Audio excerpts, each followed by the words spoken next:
প্রকাশ্যে বলেছেন রাসূল আকরাম সাল্লাল্লাহু আলাইহি ওয়াসাল্লামকে।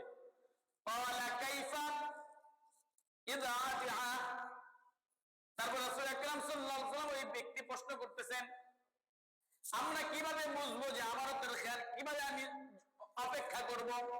রাসূল আকরাম সাল্লাল্লাহু আলাইহি ওয়াসাল্লাম বলেন, ক্বালা ইযা উসিদাল আমানাতু ফান্তাযিনাস সাআ।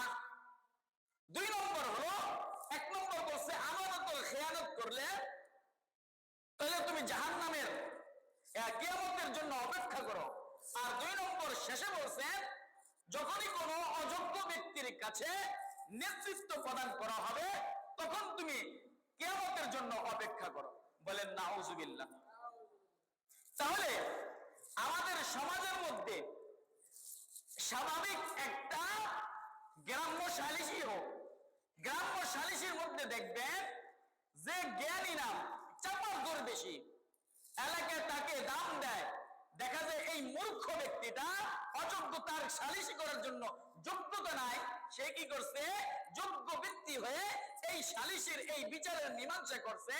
এজন্য রাসূল আকরাম সাল্লাল্লাহু আলাইহি ওয়াসাল্লাম বলেন, অযোগ্য ব্যক্তির কাছে নেতৃত্ব যখন প্রদান করা হবে তখনই তুমি কিয়ামতের জন্য অপেক্ষা করো। আমাদের দেশের নেতৃত্ব যারা দিচ্ছে এরা অযোগ্য ব্যক্তি, আর অযোগ্য ব্যক্তি হওয়ার কারণে আজকে লক্ষ কোটি টাকা, হাজার কোটি টাকার দুর্নীতি হয়, হাজার কোটি টাকা বাংলাদেশ থেকে পাচার হয়।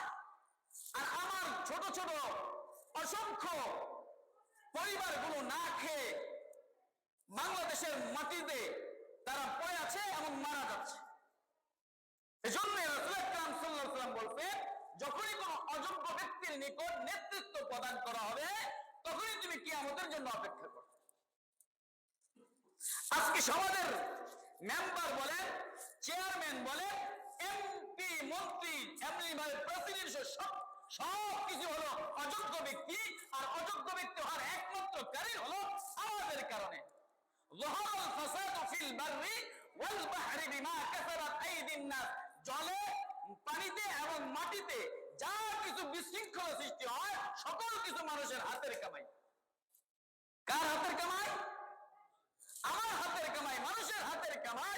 আর এই হাতের কামাইয়ের কারণেই অযোগ্য ব্যক্তির কাছে নেতৃত্ব দেওয়া হচ্ছে।